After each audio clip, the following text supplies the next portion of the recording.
So as I've said, the course for today, I was tasked to deliver the lecture on software-defined networking, but in the context of IT enterprise, which I am an expert in, right? So what is SDN? So that's the definition of the software-defined networking. So it's an architecture approach that enables a central controller, right? And it is an application which actually separates the control plane from the data plane. The definition here is much more comprehensive. The SDN environment helps the operators manage the entire network consistently and holistically, regardless of the underlying network technology. So the basic block diagram of a software-defined network is shown at the right side, right? So it's about application layer, control layer, and the infrastructure layer, which is the underlying components or your hardware at the bottom. So the idea for a software-defined network is actually to have a centralized control, and you normally decouple the control plane to your data plane. So there's also a good video to watch based on the slides so that it can be explained further. So SD1 is the one rapidly being embraced by businesses, especially in the enterprise network, because traditional networks are very difficult to manage and configure. With the introduction of SD1, the users at the branch or campus and in the data centers are now able to configure their equipment much faster, because now we have an application that can be hosted in the cloud. And I think the speaker mentioned the two guys that were doing the lecture ahead of me this morning said that the underlying devices or your routers or your SD1 appliances are like just dummies. And the actual policies and configuration will now come to a central controller. So as you can see, the limitations of the traditional network, they are poorly integrated. There are conflicting policies and configurations. They are also connectivity centric. So most of them are fragmented, right? And it is very difficult to support because you cannot see in one glance all the devices that are connected in your network, right? You normally have to go to each and every router that has a problem. Sometimes you will only see that router if there's an incident, right? Log into your organization and you have to log into that router or switch or device manually, right? And the traditional network is really inflexible. There's no central controller that manages the whole system. So in your traditional network, what do we do? Oh, for all of the network engineers here that are familiar with accessing the router, let's go to router 101. Normally, before you connect to your router, you will check your Windows laptop, right? And you will configure your USB to serial DB9 adapter or your console connection so that it will be recognized by your laptop, right? And then once it's being recognized by your laptop, that's the time you will connect it to the console of your router. And then you will have to launch this application, the PATI configuration, right? So that you will define your COM port where to install your console cable. And then once you have defined it, then you will have the session going to your router via direct connect to the console. And then you go to the tedious command of being, you need to go to the prompt to the command line prompt, which we normally use or we normally know as CLI. And then your configurations of the router are is saved somewhere in your notepad, and you will have to copy each of those configurations line by line, and you will just have to paste it using the CLI mode. So that's the traditional way of doing configuration to routers or switches. And this is the, the cumbersome manual configuration of doing your routes in your router. So is there a way we can avoid all of these things? Yes, we can. Because in the IT enterprise industry, the most widely used SDN application is what we call SD-WAN. For me, SD-WAN is SDN on steroids. This is the best solution that was provided so far in order to manage your network, wide area network. And as you can see, it supports many transport services, MPLS, LTE, broadband internet, even 5G is already supported by SD-WAN. So this is why this maybe in the future would be the de facto standard for SDN in the IT enterprise environment. So as you can see, underlying infrastructure or hardware can be located anywhere in your branches, in your data centers, or in your colocation centers. And any transport can be supported, even satellite, internet, MPLS, 5G, and LTE.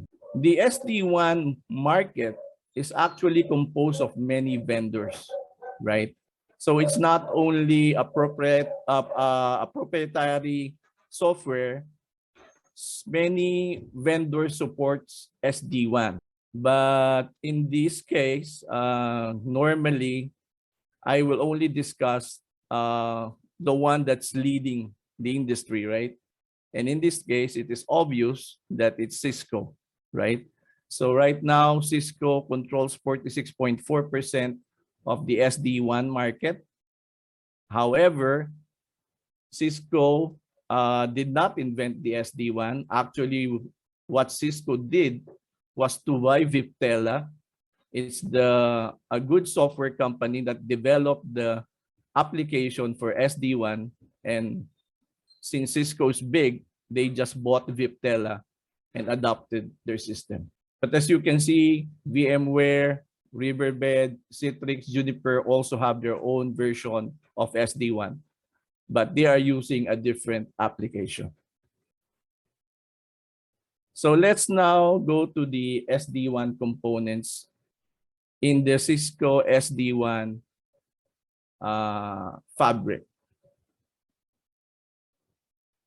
So these are the components of your SD-WAN in the Cisco solution.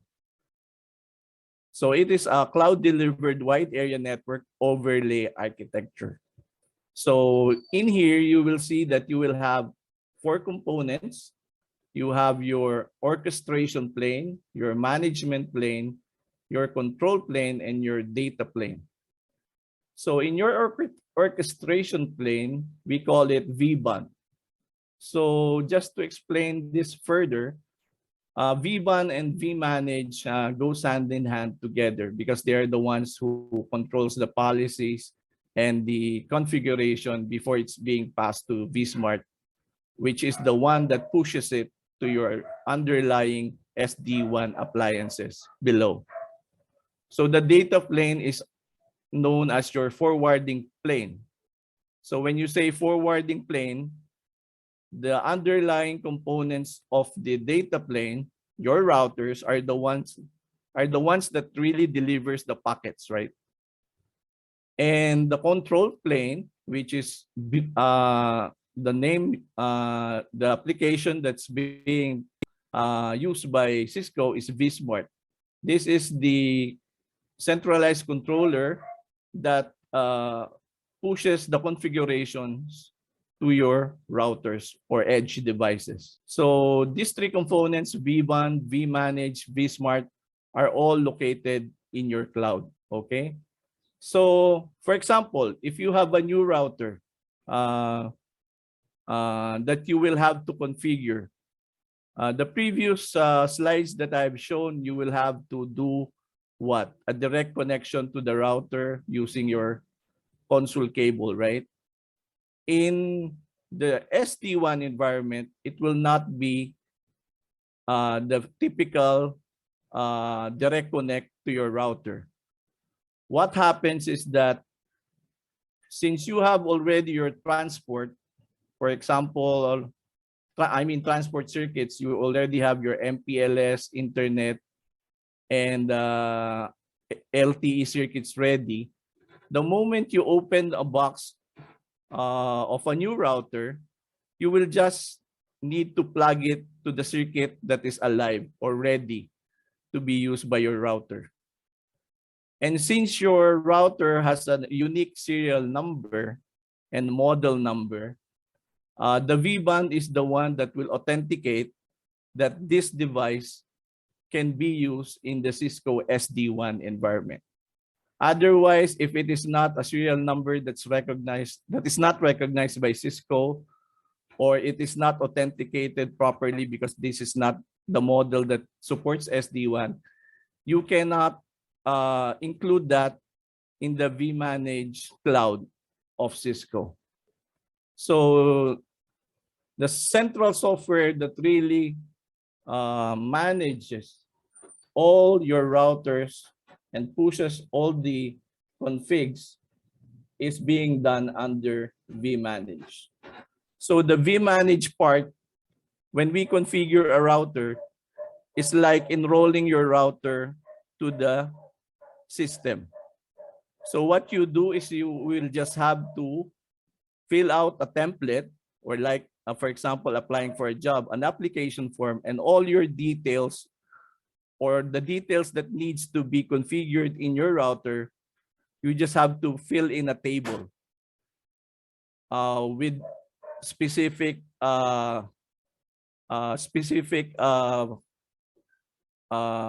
information. For example, right, the host name, the IP addresses, the type of transport that you're going to use. And once you fill up that form, you will just upload it in the cloud, in the vManage cloud. And after that, the vManage software will be able to recognize that the router or the new router is alive. And then vManage will tell vSmart to push that configuration and policies going to your edge routers. So again, vBond is the one that resides in your orchestration plane. This is the one that is responsible for the zero-touch provisioning. So when we say zero-touch provisioning, you don't have to do a direct connection to your router. Once you place it in your live circuit, it's already up to vBond to authenticate it and say that, hey, this router is ready for SD-WAN in the Cisco environment, and we will have to, there's authorization to activate it. So as you can see, vBond is responsible for onboarding the device into the SD-WAN fabric. And then when we go to the management plane, there is your Cisco vManage. So Cisco vManage represents the user interface of the solution, and it is the one that performs configuration, provisioning, troubleshooting.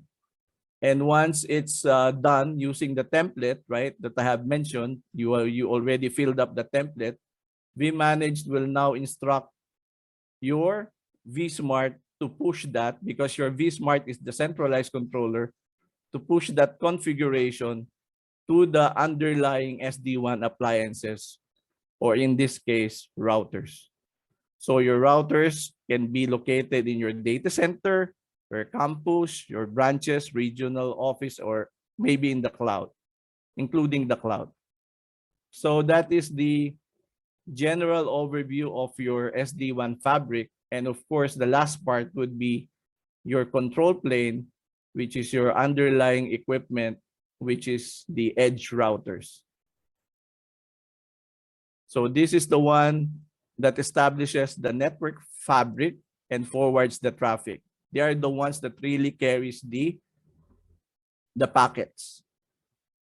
So all of your tunnels will also be created automatically, and the configuration, as I've said, was pushed by vSmart going to these routers. So this is the overall view of your SD-WAN fabric, how they relate to each other. So what are the SD-WAN platforms? So as I've said, Cisco has bought Viptela.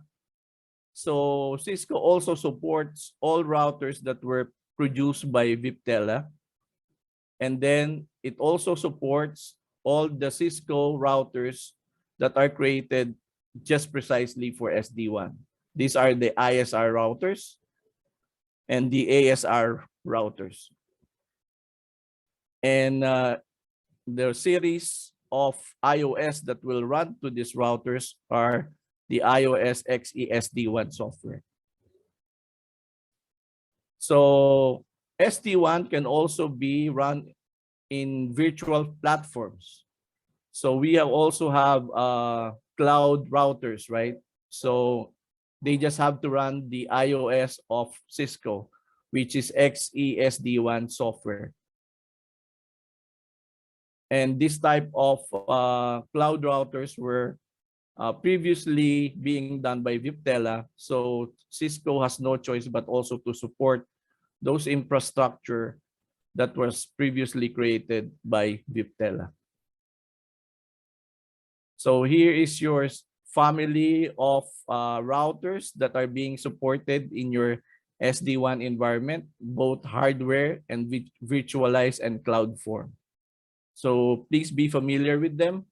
Depending on the size of your office or your branches, you have to choose the correct model of ISR routers, depending on the size of your employees, the applications that you're running, and of course, the bandwidth and the overall requirement of business when it comes to its applications.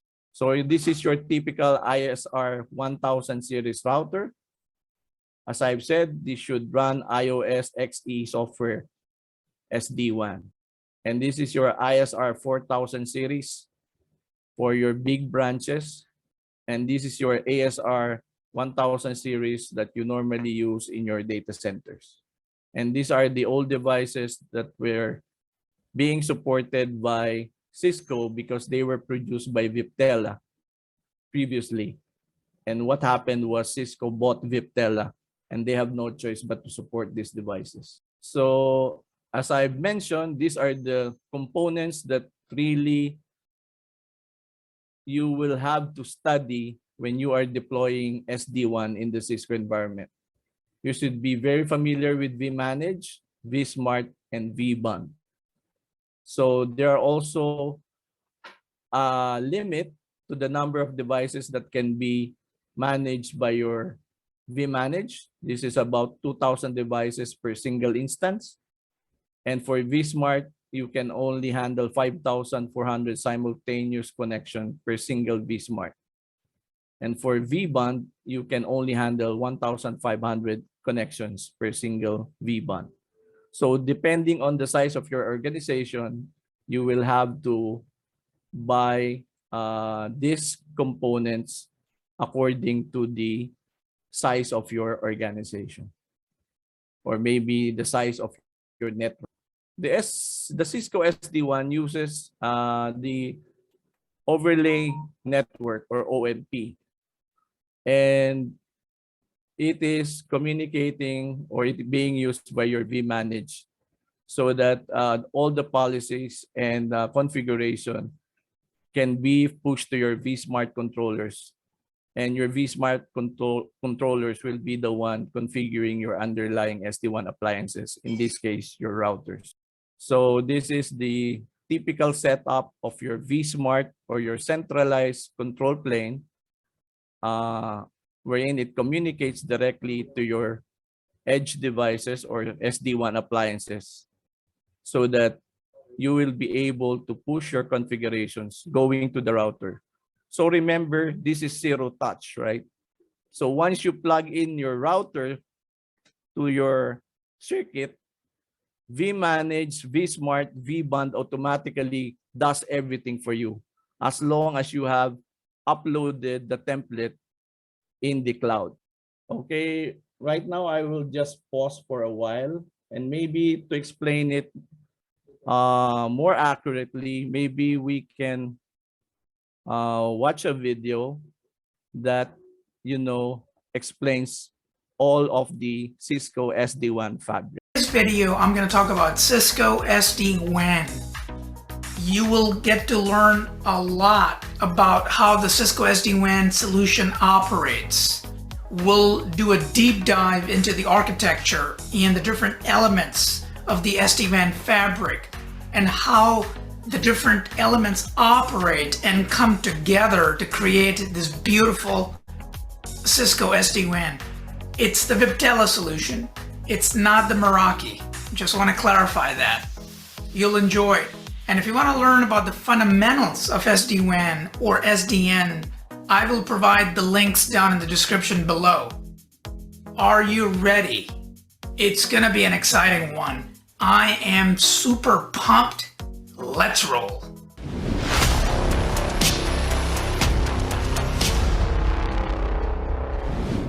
Let's jump right into it. Here's the overview of the different topics I plan on covering today. Number 1, Cisco SD-WAN architecture. 2, key design elements. 3, planning a migration. And finally, I'll wrap it up with a quick overview of the Cisco SD-WAN appliance portfolio. So let's quickly look at the Cisco SD-WAN architecture. At the heart of it, we got the underlay. And all the blue boxes that you're seeing on the screen are the routers, which we now call SD-WAN appliances. We used to call them routers, now we call them SD-WAN appliances because they're much more than your traditional routers because of the capabilities they offer. And then we have different transport. We could have MPLS circuits coming in, internet circuits, 4G, 5G, LTE, and all that. Combined together, they make up the data plane. And these routers or these SD-WAN appliances could be physical or virtual. Through the magic of ZTP or zero-touch provisioning, they can automatically come up, and we'll talk about ZTP in a bit. And they could be on-premise or in the cloud. So they could be physically located at our branch locations and data centers. They could also be located in the cloud. Or you can have a combination of the two. To the right of the screen, I want to draw your attention to the multi-cloud on-ramp. It's basically a performance measurement capability that's taken into account to find the best path to the different SaaS and IaaS providers. So SaaS being Salesforce.com and O365, and IaaS being AWS and Azure and GCP. And the idea is that there are constant HTTP pings and DNS requests sent to each of those providers to see over which path, assuming we had multiple paths to those providers, which path is performing the best, and then making sure that we use that path as primary. The second element, security. So security with the SD-WAN appliances could either be local or cloud-based. Because these SD-WAN appliances that Cisco offers have pretty robust security capabilities. They can act as a firewall for you as a single box solution, and we'll discuss more details in a bit. But you could do that either on the boxes, or you could redirect traffic through service chaining to the cloud for the traffic to be inspected. The last element here is the application QoE, or quality of experience. This is the secret sauce that comes with the Viptela solution. So Cisco acquired a company called Viptela a couple of years ago. They were SD-WAN specialists, and that's what gave Cisco the ability to have a very robust SD-WAN capability. And this quality of experience score is a combination of packet loss and latency. And it's measured for different apps over multiple paths. And once again, the idea is to identify which path is performing the best, has the least latency and the least packet loss. So we can use that as the primary. The next element in our SD-WAN architecture is the control plane. So remember, guys, the whole idea of the software-defined networking in general is to separate the data plane from the control plane. Why do we want to do that? Well, the reason we do that is because it gets easier for us to deploy things. We don't have to touch each and every device hop by hop. We can do that centrally. That's why we want to take the control plane out and put it on a controller, which in this case are vSmart controllers that Cisco offers. These vSmart controllers communicate directly with the edge appliances at the bottom of the screen. And these vSmart controllers are able to push the routing configuration down, security configuration down, and they scale horizontally, which is basically a scale out model, which means as you continue to add more appliances to your locations and as you continue to expand your business, you can spin up additional vSmart controllers to be able to handle the additional load. Because each vSmart controller can only handle so many SD-WAN appliances and X number of tunnels. The third element here is the management plane. And with the management plane, what you get is a single pane of glass where you can configure the entire environment, monitor, troubleshoot. What it is it's a portal. The customer can use the browser of their choice, Chrome or Safari. You log in and you get a nice GUI, and through that GUI, you start to configure devices. And there's like a one-time setup that you have to do the very first time you log into vManage, but then after that, you have to configure templates and things of that nature. But that's where everything happens. And then the role-based access control is also set up there if you want to give access, different types of access to different people within the organization. Some people read only, others read write. vManage also supports third-party automation. So if you have Chef, Puppet, Ansible, you can use those automation tools to feed the scripts into the vManage, so the vManage can then talk to the vSmart controllers to push the configs down to the devices at the bottom of the screen. So it's really, really interesting and cool. And then to the right of the screen, you see vAnalytics. That's another type of controller that allows customers to have deep analytics about the environment. vAnalytics uses ML or machine learning and is capable of analyzing the entire environment for bandwidth forecasting reasons and also keeping your service provider honest, because it tells you the uptime, the downtime. You can use those reports and talk to your service provider. vAnalytics also gives you some insight into how the applications are performing. The next element I want to draw your attention to is the different type of controllers that the Cisco SD-WAN has. So there are 3 controllers altogether. Like I alluded to a little bit ago, vManage is the portal that you log into, and this is where everything happens, right? This is where you configure everything.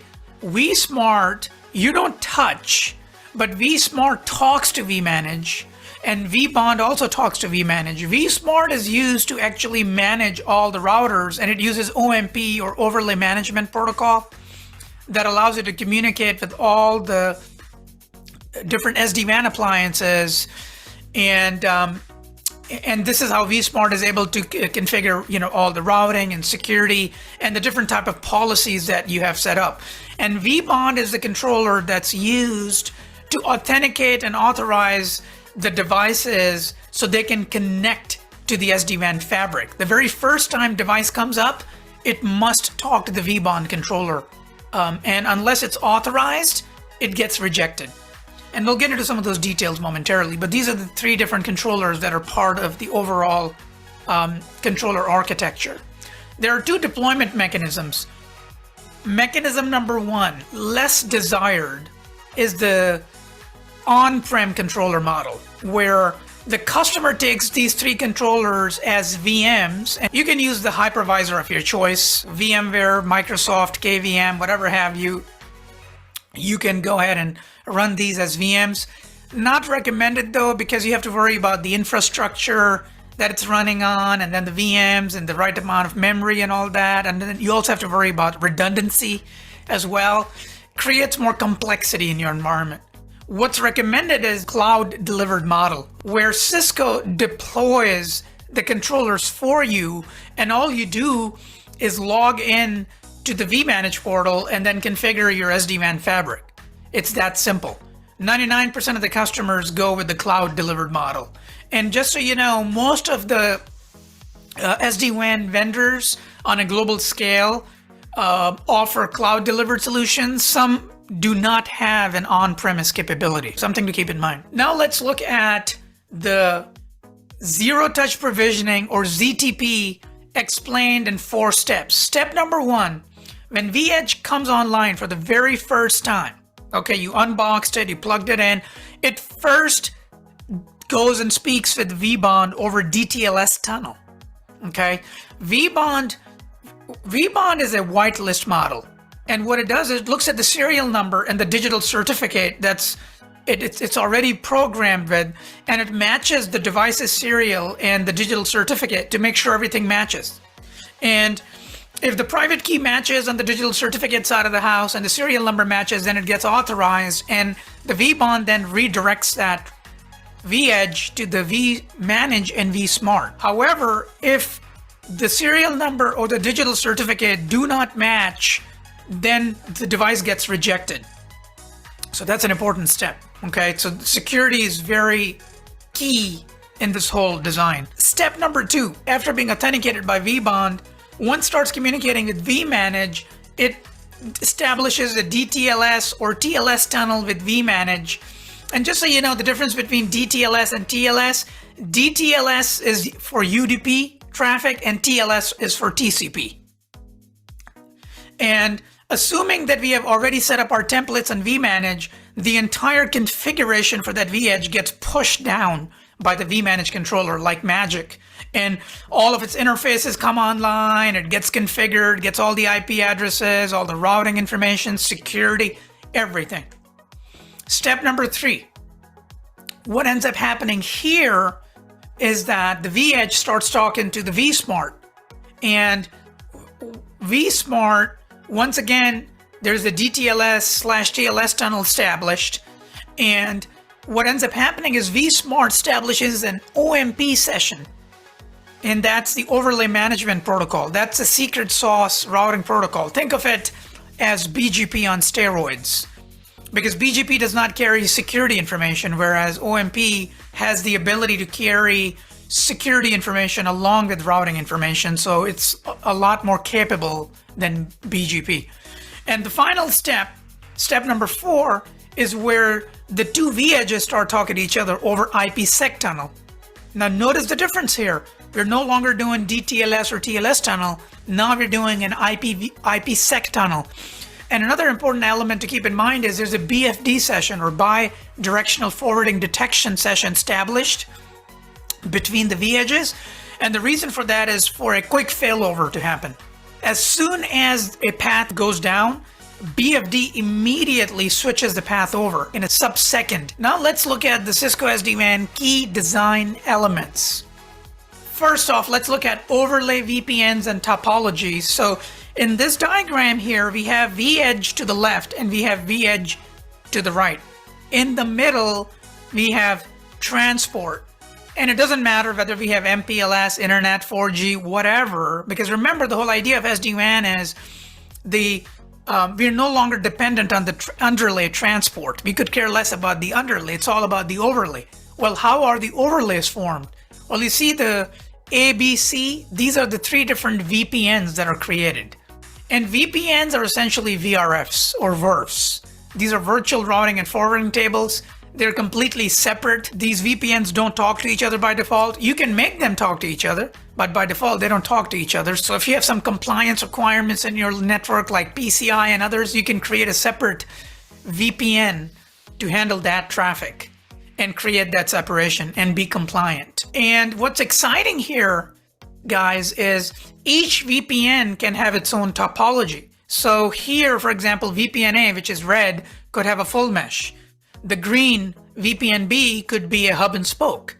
And the yellow VPN-C could be partial mesh or point-to-point. So it gives you a ton of flexibility to pick a topology that best matches your business needs. Now, from a traffic engineering perspective, we have a couple of different options. Option number one, which is the default option, that's active-active load sharing. Now, one thing to keep in mind, it's per session based, not per packet. So once a session is formed, either over MPLS or internet, for the life of that session will always take the same path. But then when the next session is required, a different path is taken. So this is how the load sharing is accomplished. The next element here is weighted. So for example, if you have a 10 meg MPLS circuit versus a 100 meg internet circuit, you would want to send, for every 10 packets you send on the internet, you would want to send 1 packet on MPLS. That can be configured using per session weighted model. The next one is application pinning. Here, if you have real-time traffic like voice and video, you can always pin it to MPLS, regardless of how great internet is performing. Because you're paying a ton of money on MPLS, you may go, you know what? For my real-time traffic, I will always use MPLS, no matter what. And when MPLS goes away, then I would use internet as a backup. That can be done. The last one up is application-aware routing, and that's my favorite one. It's SLA compliant. SLA stands for Service Level Agreement. What that means is, under vManage, we configure a policy for our voice where we say we cannot go below a certain threshold, and we define that threshold, latency, jitter, loss. We define all those parameters, and then if those parameters are violated, or the SLA is violated, I should say, we switch the traffic over to the other link. So this is pretty neat, and I think because we have what's called DPI or Deep Packet Inspection capability, we have the luxury of using SLA compliance. Now, from a high availability and redundancy perspective, depending on how your site is set up, if it's layer 2, we can do VRP. If it's layer 3, we can use OSPF or BGP on the LAN side of the house.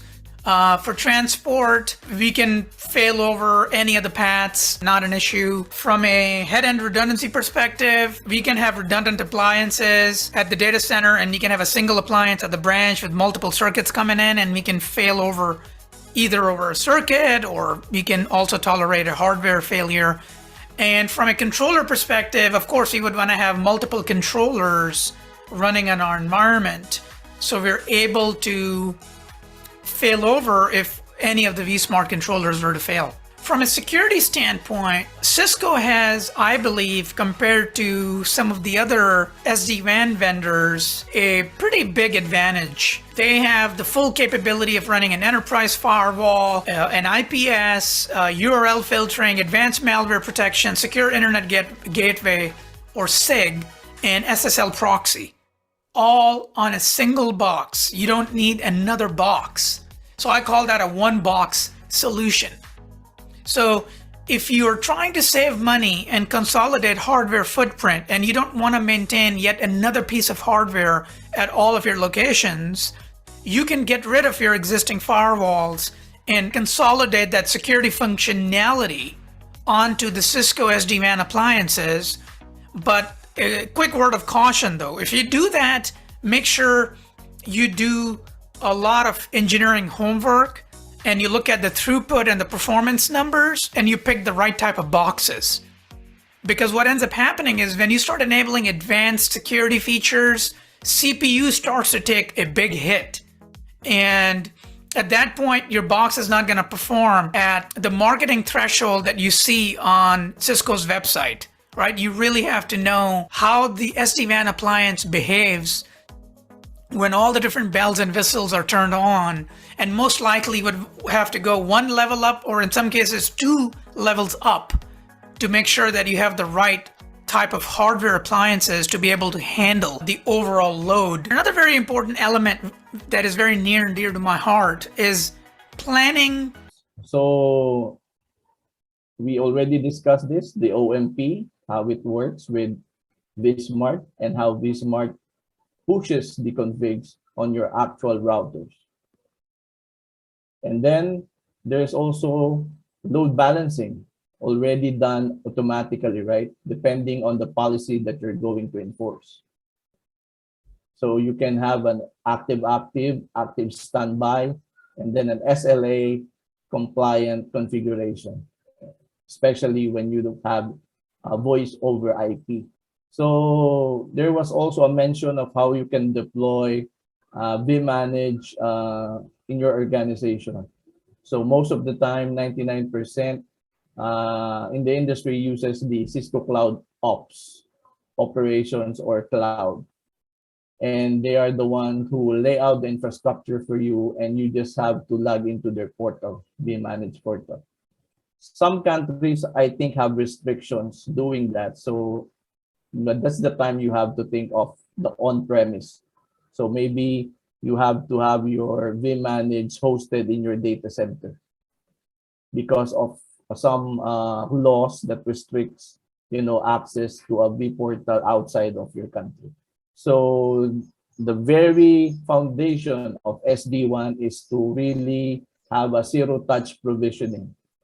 So now you will just have to connect to your circuit, your new router, and vManage will do everything for you. You don't have to go via direct console, go into your router and do your configuration manually using CLI. And then security and redundancy is also being pushed by vManage. All the tunnels are there. And for redundancy, it was also mentioned that the robust network design supports multiple protocols, BGP, OSPF, and physical connections to both LAN and WAN segment. So if you want to have a diagram or an overview of how you can do your redundancy in your organization, this is how you do it. So the simplified operation is just actually log into the portal, right? To vManage once you connect your router. And vManage will do everything for you as long as you have write down the information needed by vManage so that it can configure a router. So this is the dashboard of vManage. Once you plug in your router, your new router, and the correct information are uploaded in the template, the vManage will automatically see your router.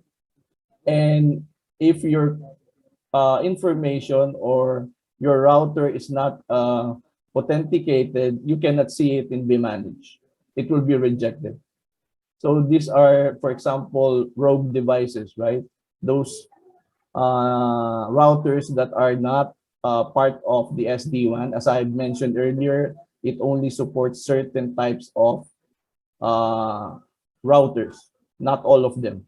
Even though sometimes it's manufactured by Cisco, but if it's an old router, it cannot be connected to the SD-WAN fabric.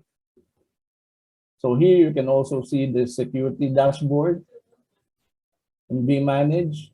As long as you're able to register your router to vManage, you will see all the security dashboard in your router. The VPN connections can also be seen. Everything can be seen in your router once it's registered in vManage. And all devices connected in your network, you just type the host name. You can see if it's active or not. So this is a very good tool. If you have a very large organization, for example, like mine in the health insurance industry in the US, we have almost close to 4,000 locations. That's worldwide. That will include our clinics, hospitals, partner hospitals, and partner organizations in government. So all of those devices can be seen in vManage. And you can also see, once you know the router name, you can see how your router is performing. Even application monitoring can be seen in vManage. Even your tunnel performance can be viewed in your vManage. So practically, you would have just to use one platform, and that is vManage. Before, when we do traditional networking, you will have to buy a separate network management system.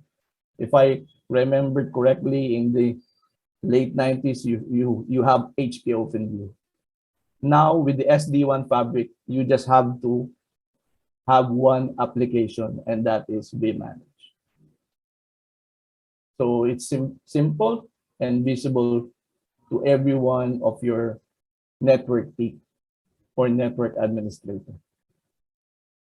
And it's obvious that the key benefits of SD-WAN increases productivity and it enhances user satisfaction.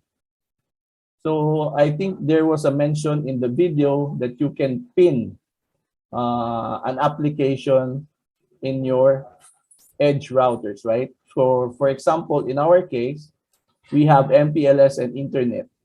So MPLS normally routes our corporate traffic, the voice traffic, everything data traffic. But internet, we use it for connection to the cloud for our cloud applications, especially Office 365.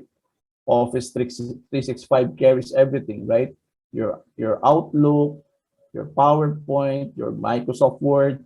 So we have a dedicated internet circuit for that, and we call it as a direct internet access, so that it will have a separate circuit going to the cloud. Those applications that are in the cloud that we commonly use. So you have, in doing that, you have business agility and responsiveness. So the video also discussed the security and reduce threats, because in your branches, you only have to have your router and everything is there. You don't have to provide a separate firewall or other intrusion devices just to protect your branches. Just one. You just need a router. And of course, the switch that connects directly to the users. And that's the only thing that you need to buy. So it simplifies the branch one architecture, and it reduces a lot of hidden costs, because you only have to deploy minimum number of devices in your branches or offices. And it supports all kinds of transport: 3G, 4G, LTE, and MPLS, Internet, Ethernet.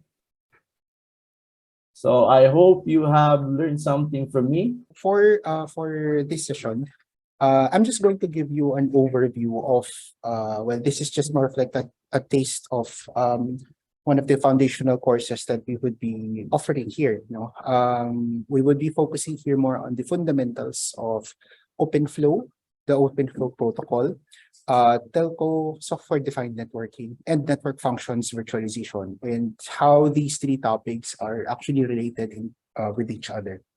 Previously, what was presented by Sir Noel a while ago is the application of software-defined networking in an SD-WAN or enterprise environment. The one that I'll be talking here is more on the principles of still software-defined networking, but I would also be incorporating here how is SDN also related to another technology currently used by our telecommunications and operators alike, in delivering fast service and in delivering a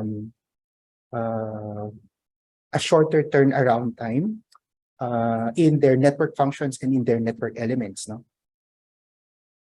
Okay, so this is the overview of what I'll be discussing for today. I'm just going to give you a quick overview, more of like the principles of what is software-defined networking and how it also interrelates with an existing protocol, which is OpenFlow.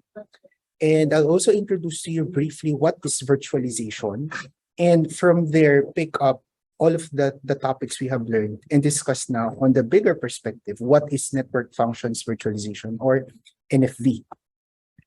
Now, first off, I believe this has already been discussed with by our partners a while ago, and here I would also be briefly discussing it here as well. We can consider SDN, software-defined networking, as an approach, okay, on how we deploy networks in our IP environment. No? Traditionally, and when I refer to traditional here, is that networks nowadays rely on communication through switches, right? And if we want to now implement routing, then we use routers. Inside the switches themselves, there are controls, or there are two separate functions on the high level. Okay, there is what's called the control functions and also the data functions. The control functions are primarily used for us to implement management on the switches themselves. Basically, this is the layer. You can consider this as sort of like the logical layer already. This is where all of the configurations of that given device is being done. Essentially, we use, or it is in the control layer where we do all of the configuration, management, troubleshooting for that specific device. Now, another layer which is responsible now for the actual processing of the packets, this is where the data is, the data layer of that switch. Like what I've said a while ago, this is responsible now for handling all of the packets, both ingress and egress of that device. Okay, now the function of SDN, because in typical switches that we have nowadays, the devices themselves, these two functions are located in just one device, meaning that it is just found in our in the switch itself. Through SDN, we can now implement what's called centralized control. What does it mean? No?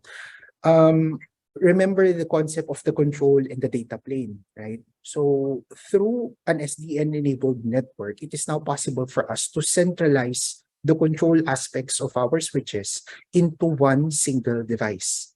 In other words, if say I want to configure a route in one of my switches, back then I would have to log in via CLI to one of my switches there and then do the configurations there manually, right? And I now rely on my protocols to propagate the communication of one switch into the next one. Okay, through SDN, we can now have the control of the control and even the management centralized on a single entity or into a single node. This is now what we would now call SDN controller. Okay, so this process is a move away from traditional network architecture, wherein individual network devices make traffic decisions based on their configured routing tables. Okay, now whenever we implement SDN, there is, well, we can argue that there is really no centralized architecture in implementing a software-defined network. This is because it still is based on how the SDN is implemented in a network, right? So basically, there is an architecture that is unique to, say, a given enterprise. There's also an architecture that is unique, say, in a operator or telco perspective. No, tying this one up back again to the discussion a while ago about SD1, no, the architecture for SD1 would be slightly different if we implement SDN in, say, a fabric switch layer in a telecommunication setup, right? But nonetheless, no, we can consider the architecture to have some guiding or basic parts. No, again, the principle of software-defined networking is that the software is decoupled from the hardware. And this enables network administrators to have SDN programmatically control the entire network via a single pane of glass, like what I've said a while ago, via the SDN controller. The architecture, again, no, this would differ based on the use case that we would have. It still consists of some basic blocks, okay? So a typical SDN architecture would consist of 3 high-level layers. You have the application layer. This is where the applications would be coming in. Whatever service that you implement into your network, this is where it is placed. Okay. The SDN controller is placed now in the control layer. Okay.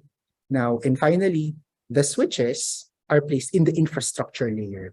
Notice that in our architecture, we are still using switches. Okay, it just so happened that in an SDN environment, the switches themselves are, to put it in a lack of a better word, dumbed down a bit because the functionality is now centralized via, again, the SDN controller. Now, all of these layers communicate through what's called APIs, or Application Programming Interfaces. Okay, the communication between the SDN controller towards the application layer, this is what we would call northbound APIs. And this would depend primarily on the type of service that we want to implement in the architecture.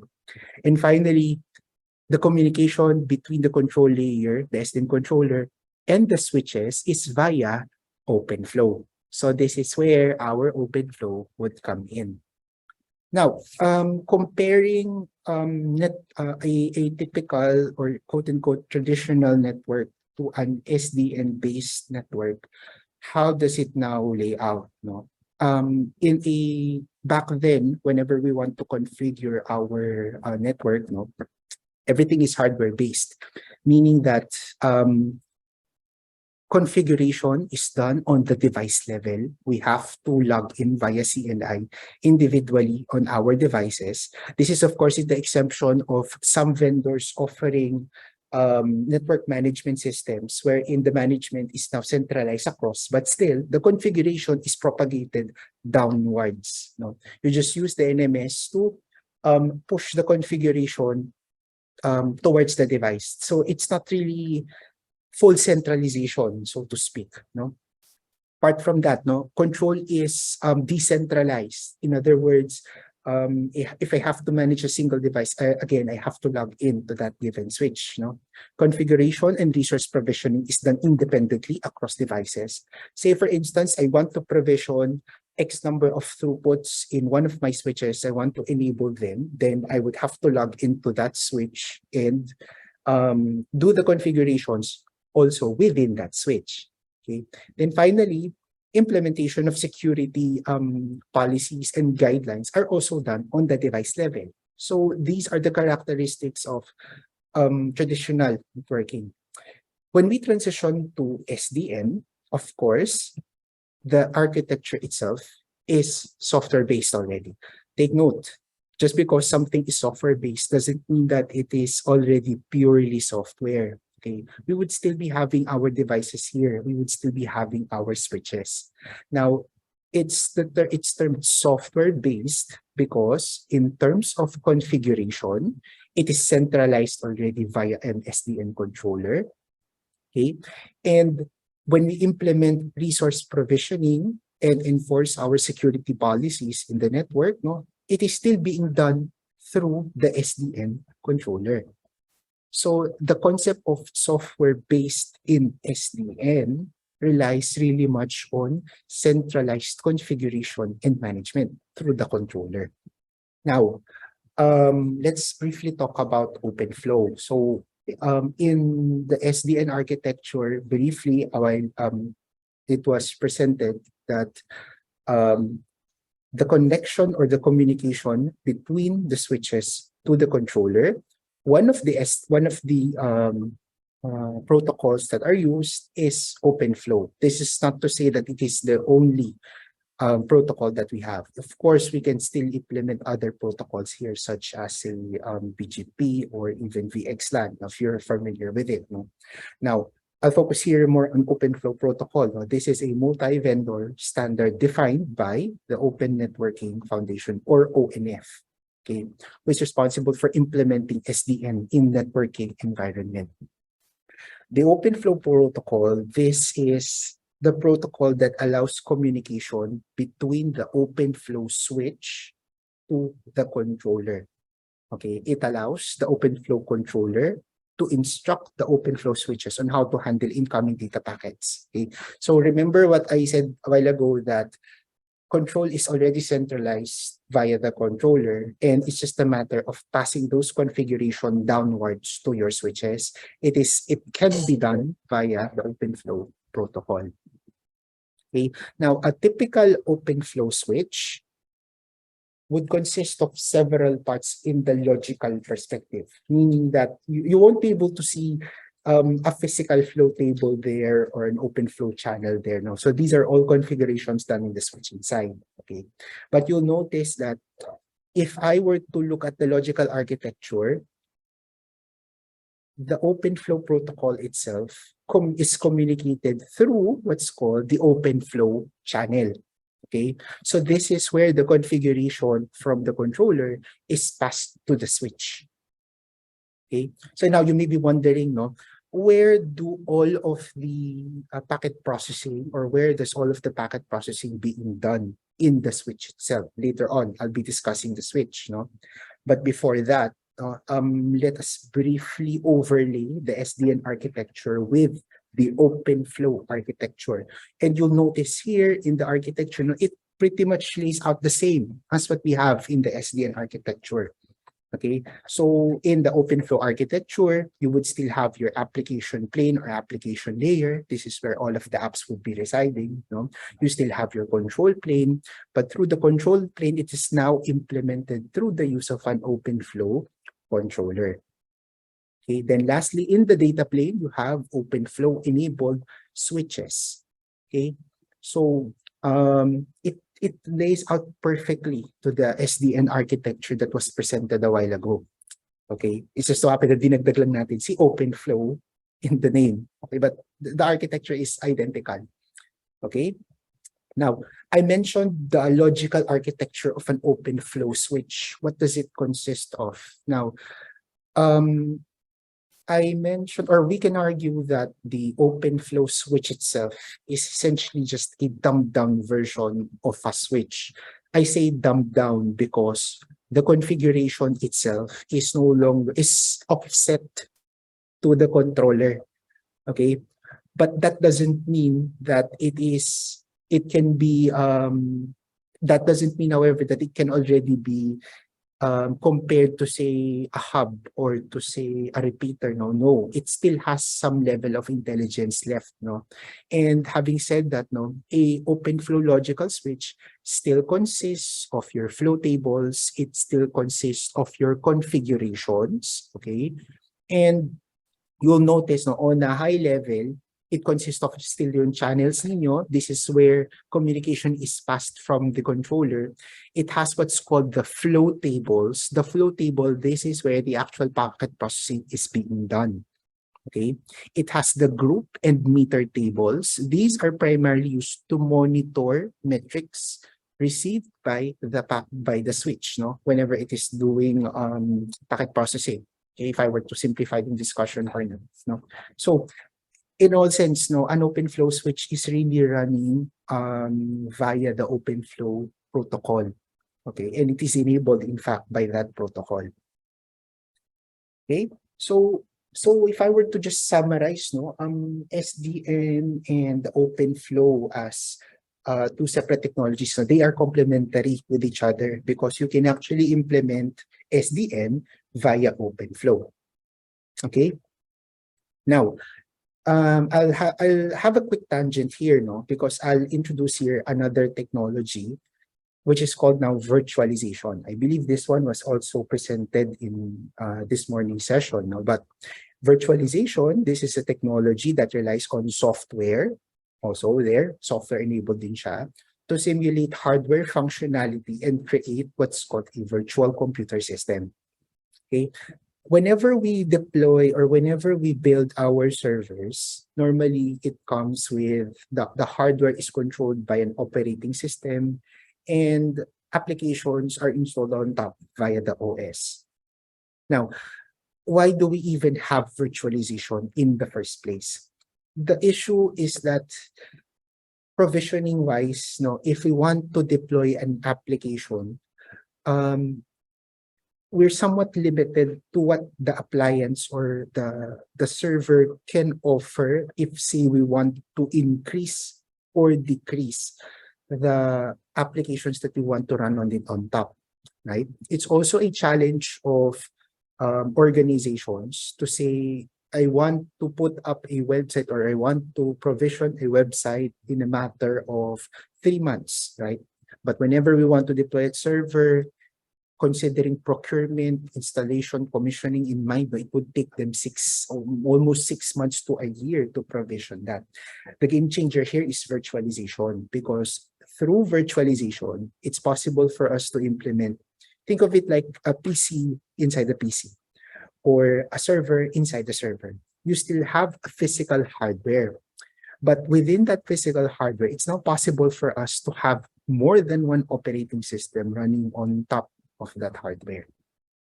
Okay, so it works by creating an abstraction layer over computer hardware that allows the hardware elements of a single computer and all of its resources to be divided into smaller pieces. And those smaller pieces or objects are what we would now call virtual machines or VMs. Okay. Now, just to give you also a bigger perspective still, the creation of virtual machines, it's actually just one type of virtualization, specifically CPU or compute virtualization. Ito lang yung pinag-uusapan natin. But in the bigger picture pa nga, there are other types of virtualization that is available in the market nowadays. Okay, what I have written down here, that I got this one from IBM, according to them, there are 10 different types of virtualization that can be implemented. The one that I have discussed, the creation of virtual machines, is only just one aspect, compute virtualization. Okay, and this is also based on what kind of resource do you want to virtualize? Can you virtualize hardware? So if you create hardware abstractions from it, then you can implement it on the type of resource that you want. So you can virtualize network, you can virtualize storage, hell, even graphics can also be virtualized. On the software aspect, so it lays a bit, or it has a bit of a overlap with emulation. It can also be done, but you are virtualizing now the application itself, or pieces of that pieces of software, what based on whatever that you want to create out of. You want a desktop without worrying much on the hardware, then desktop virtualization. Do you want to say run a hypervisor on top of a host machine? Then use Linux virtualization.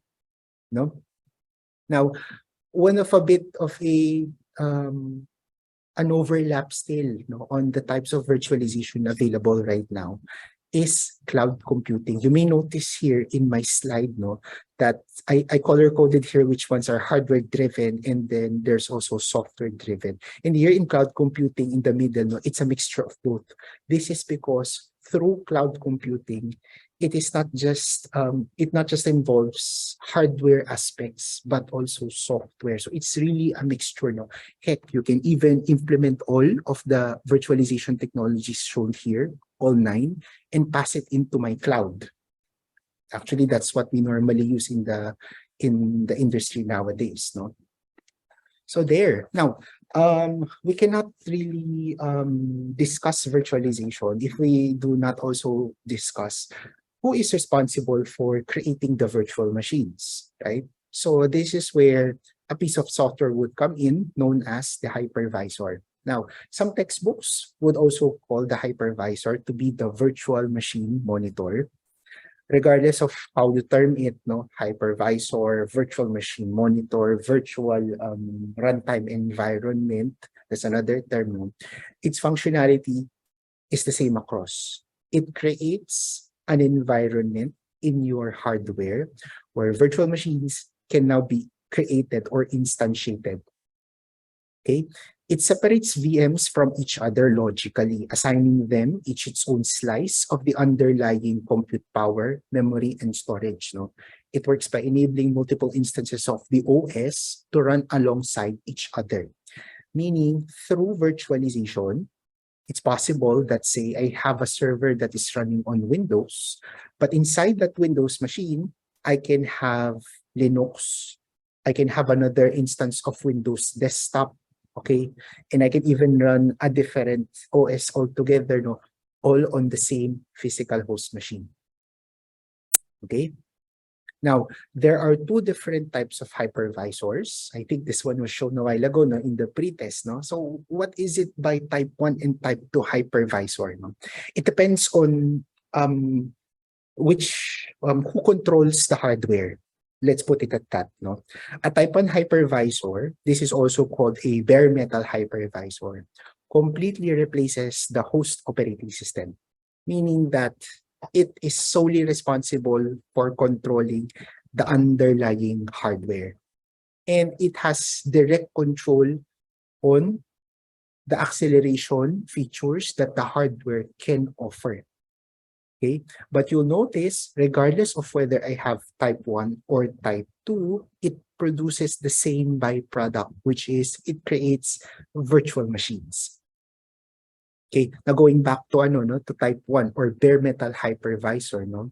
Type 1 hypervisors are directly run in the underlying physical hardware, interacting directly with the CPU, memory, and physical storage. In the market nowadays, no, I've cited here some examples. So the most popular type 1 hypervisor that we have right now is VMware ESXi. Okay, but there are also offerings by Zen Server and Microsoft. Okay, so this is type 1. Now, the problem with type 1 hypervisors is that although in terms of performance, because it has direct interaction and control to the hardware, there's really not much of an overhead to consider. But not really a drawback, no, but something to consider is the cost. Okay.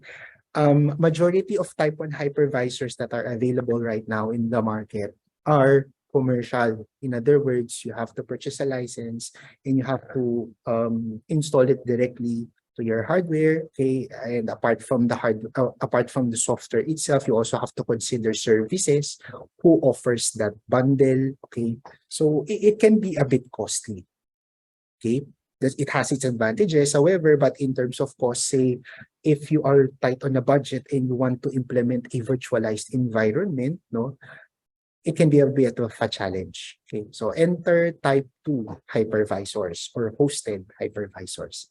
Now, as I've mentioned, its only key difference is that unlike a type 1 hypervisor, you have the host OS controlling the hardware. So in other words, the hypervisor is also treated like an application. Okay, so it runs side by side, like in your, say, machine. If you have Microsoft Word there or Microsoft Office, it runs side by side with it. Okay, heck, you can even install a hypervisor, a type 2 hypervisor in your desktops if you have one. Okay, so it doesn't run directly on the hardware. Instead, it runs as an application on the OS. Okay, so it is called hosted hypervisor. So some examples of which one is, again, no, VMware also has an offering, VMware Fusion. You also have Linux KVM. And I forgot to mention here, no, Oracle VirtualBox. Okay, unlike in terms of cost, type 2 hypervisors are relatively cheaper compared to type 1. And if you already want to start, if you want to have a hands-on approach on how do you create virtual machines, no, you can easily do so via a type 2 hypervisor without completely formatting your server altogether. Okay, meaning na if you have a desktop, okay, just make sure that you run the correct, or you have the minimum specifications to run that hypervisor. You can easily do so without reformatting the entire machine. Okay, so there. Now, we discussed SDN, we've discussed OpenFlow, we've also discussed virtualization. Think of these three key technologies, no, along with cloud computing, which is discussed on a different module altogether. If you try now to sum them all up and apply them in a use case that is implemented in the telecommunications industry or in the operators industry, and heck, even in enterprise, no, we now introduce what's called Network Functions Virtualization, or NFV. What is it? You may have heard this talked about by some speakers, no? Heck, it was even discussed a while ago, no? It is a way for us to virtualize network functions, to virtualize services, okay? And those services can come in the form of gateways, okay? Gateways, routers, firewalls, okay? Among others, okay? These services are, again, created as virtual machine packages, okay? And they are deployed in servers through virtualization. Okay. This allows service providers to run their network on standard servers instead of proprietary hardware. The problem or the challenge faced by operators nowadays is that when we deploy, say, a new service, let's take for instance, no, let's take the mobile broadband service. Say the operator wants to deploy 4G into their network. Okay, so meaning that following 3GPP standards, no, they have to have, say, a GGSN, a complete enhanced packet core network in their architecture. So they need to have a GGSN, they need to have a PGW. No, this is also considering the access side. Okay, so they need to have all of these components laid out first. Okay, the problem is, who would be their provider? Who would give them their hardware? Okay, so you have there your big players. You have their Ericsson, you have their Nokia, you also have their Huawei, you also have ZTE. No, there are a lot of operators there, and they also offer network devices or network elements, okay, that are unfortunately proprietary to their own, meaning that yes, I can purchase hardware from Nokia, but I cannot install Ericsson software on top of it. If I see the full capability of, say, a gateway from Ericsson and the capability of the hardware from Nokia, so I cannot do the mix and match type if I were to have if I use proprietary hardware. NFV can do that. Okay, how? No, because the hardware is already implemented via servers, no? Meaning that it is already using what's called commercial off-the-shelf hardware. No? Telecommunications can now immediately mix and match and pick and choose whatever service that they want and deploy it in the hardware that they want. Okay, so it's really more of enabling this technology. No, this enables and empowers operators to choose what service best fits them in their environment and in their offerings. Okay, not only that, no, so apart from the decoupling, no, because it is running via cloud technology and it can also use SDN, it can now enable fast provisioning. Okay, so more of that one later. No, I'm sorry, I'm getting a bit ahead. No, so let's compare first. No, what does network functions virtualization?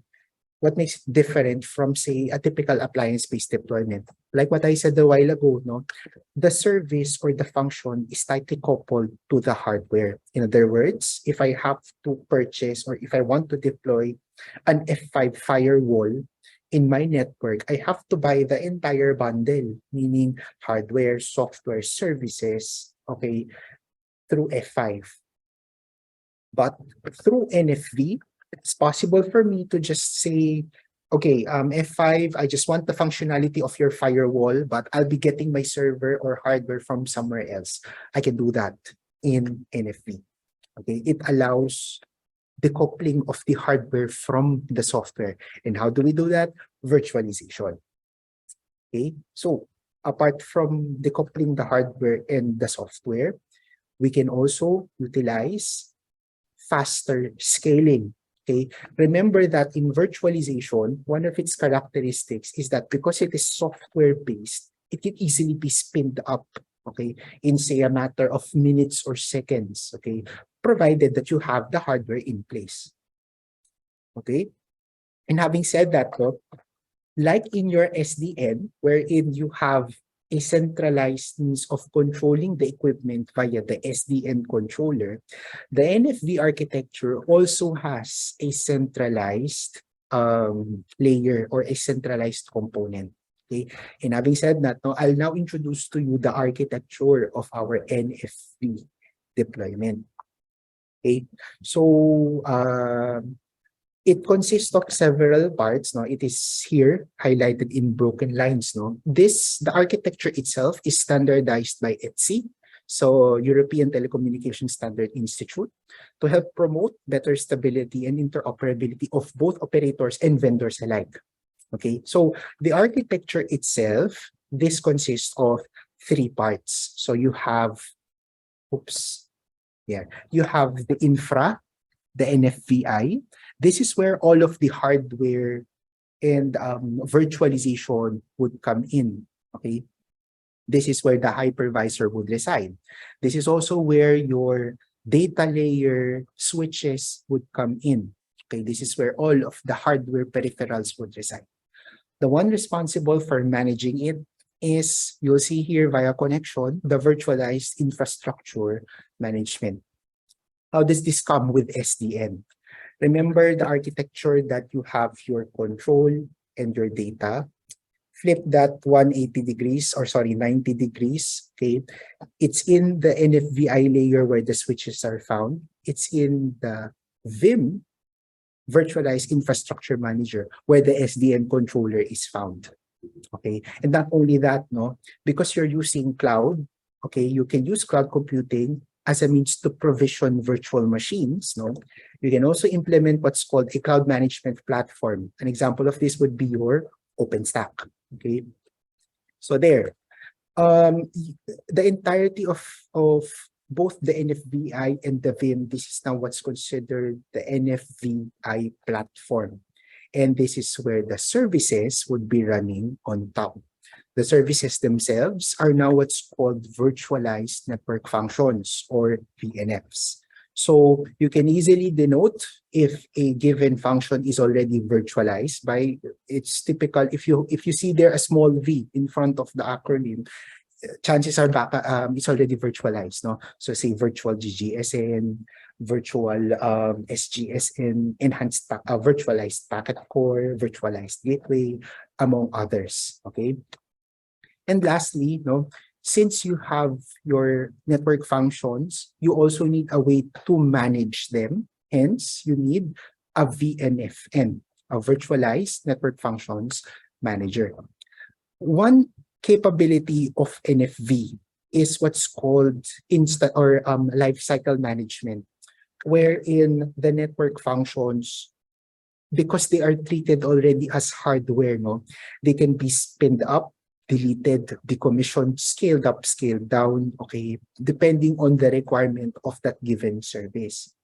Okay, and the one who stitches all of these together, so you have your hardware, you have your service, no, you have your network elements, by the way, who is responsible for creating the entire service? Example, I want to now create my 4G wireless service, no, who is responsible for stitching everything together?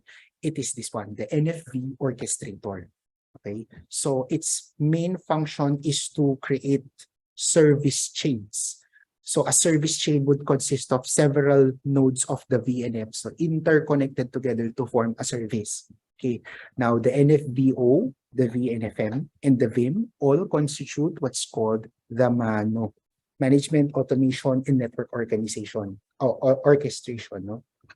Now, this is just a brief glimpse of what we are offering as a course in Asia Open LAN. Okay, so more details will be provided to you if you choose, of course, to enroll in this course. No, but I'll stop from here. I'll just give you a quick overview of what was discussed. No, OpenFlow protocol. This is a multi-vendor, as I mentioned a while ago. No, this is an open source protocol used to implement software-defined networking.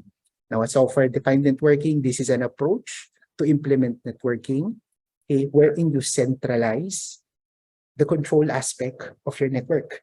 Okay. Now, another technology that's somewhat related is virtualization. So this is a creation. This is a technology that allows the creation of objects called virtual machines.